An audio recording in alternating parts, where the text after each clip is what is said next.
RCF. Monastère invisible, une communauté spirituelle unie par la prière. Avec Pascal, Lucie et Yolande. Bonjour chères auditrices et auditeurs, bonjour Pascal et bonjour Yolande. Bonjour Lucie. Aujourd'hui, le chapitre 15 de Siracide nous exhorte à suivre le chemin de la sagesse et à en assumer le choix. À la recherche de la sagesse, chapitre 15, versets 7 à 10. C'est ainsi qu'on se conduit quand on reconnaît l'autorité du Seigneur. Celui qui est maître de la loi obtiendra la sagesse. Comme une mère, elle viendra à sa rencontre. Elle l'accueillera comme la jeune fille qu'il a épousée. Le pain qu'elle lui fait manger, c'est le bon sens. L'eau qu'elle lui donne à boire, c'est la sagesse. S'il prend appui sur elle, il ne faiblira pas. S'il se confie en elle, il ne sera pas déçu. Elle fait de lui quelqu'un de mieux considéré que ses voisins. Quand il parle en public, elle lui dicte son discours. Il trouve ainsi une joie débordante, et son nom devient célèbre pour toujours. Les imbéciles ne risquent pas d'obtenir la sagesse. Les gens sans foi ni loi ne la verront jamais. La sagesse se tient loin des prétentieux et les menteurs ne risquent pas de se souvenir d'elle. Des gens sans foi ni loi qui louent le Seigneur, cela est impensable. C'est la sagesse qui pousse un homme à louer Dieu. C'est le Seigneur lui-même qui le lui inspire. En t'écoutant, je pense au psaume 1. La sagesse qu'il faut rechercher sans cesse occupe ici la même place que le Seigneur dans le psaume 1. Heureux est l'homme qui n'entre pas au conseil des méchants, qui ne suit pas le chemin des pécheurs, ne siège pas avec ceux qui ricanent, mais se plaît dans la loi du Seigneur et murmure sa joie jour et nuit. Il est comme un arbre planté près d'un ruisseau qui donne du fruit en son temps. Et jamais son feuillage ne meurt. Tout ce qu'il entreprend réussira. Tel n'est pas le sort des méchants, mais ils sont comme la paille balayée par le vent. Au jugement, les méchants ne se lèveront pas. Ni les pécheurs, au rassemblement des justes. Le Seigneur connaît le chemin des justes, mais le chemin des méchants se perdra. Nous lisons que la sagesse est évoquée comme un arbre.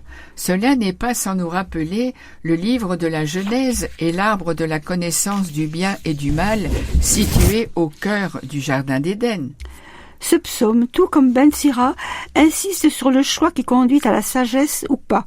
Soit emprunter la voie facile et attrayante du mal, ou celui qui mène à la vie. Nul ne peut opter à la fois pour le bien et pour le mal. L'homme est responsable de ses choix. Si tu t'écartes du droit chemin, n'en rends pas le Seigneur responsable, car ce que Dieu déteste, il ne va pas le faire. Ne dis pas « c'est lui qui m'a induit en erreur ». Car il n'a pas besoin de gens sans foi ni loi. Le Seigneur déteste toute forme de mal, et ses fidèles ne sauraient faire autrement. Au commencement, Dieu créa l'être humain et l'a laissé maître de ses décisions. Si tu le veux, tu suivras donc la loi. Y être fidèle, cela dépend de toi. Il a mis devant toi le feu et l'eau. À toi de décider ce que tu vas choisir. Il propose aux humains soit la vie, soit la mort. Selon leurs préférences, ils auront l'une ou l'autre. Le Seigneur, en effet, est immensément sage. Il a un grand pouvoir et il a l'œil sur tout. Son regard est fixé sur eux, sur ceux qui le respectent, et il n'ignore rien de ce que font les hommes. Il n'ordonne à personne d'être un infidèle. Il ne donne à personne le droit de mal faire. Et il doit assumer ses décisions. Dans le premier livre des Chroniques, 21:11, qui reprend le récit le plus ancien de 2 Samuel 24, verset 11, c'est Satan et non plus le Seigneur qui est responsable de la faute de David. Joram, roi, avide de pouvoir, avait même installé des lieux de culte païens sur les montagnes de Judée, incitant de cette manière les gens de Jérusalem et de Juda à se montrer infidèles au vrai Dieu. Un jour, le Seigneur se mit de nouveau en colère contre les Israélites. Il poussa David à agir contre leur intérêt, en lui suggérant de dénombrer les Israélites et les Judéens. Or, pour Ben Sira, seul l'être humain est responsable de ses écarts et de ses erreurs. Que l'être humain soit maître de ses décisions n'est pas une nouveauté. Au commencement, Dieu a créé l'être humain et l'a laissé maître de ses décisions. Dans le Deutéronome, chapitre 11, versets 26 à 28, nous lisons aussi « Écoutez, je vous donne à choisir aujourd'hui entre la bénédiction et la malédiction. Vous serez bénis si vous obéissez aux commandements que je vous communique aujourd'hui de la part du Seigneur votre Dieu. Mais vous serez maudits si vous n'obéissez pas à ces commandements. Si vous vous détournez du chemin que je vous trace, pour aller rendre un culte à d'autres dieux que vous ne connaissez pas maintenant. » Dans le Deutéronome au chapitre 30, verset 17, « Si vous vous détournez du Seigneur Dieu, si vous lui désobéissez, si vous vous laissez entraîner à adorer et servir d'autres dieux, vous disparaîtrez complètement. Je vous en préviens dès aujourd'hui. Vous ne resterez pas longtemps dans le pays dont vous allez prendre possession au-delà du Jourdain. » Cependant, en affirmant que cette liberté humaine trouve son origine au début de la création, Ben Sira étend à tous les êtres humains une liberté de choix que le livre du Deutéronome réservait au seul peuple élu. Le monastère invisible, l'Église dans nos cœurs, sur RCF Cœur de Champagne. Nous écoutons le chant « Le choix », Biou Christ. Au revoir, chers auditeurs et auditrices. À la semaine prochaine. Au revoir, Pascal et Yolande. Au revoir, Lucie. Au revoir, Pascal.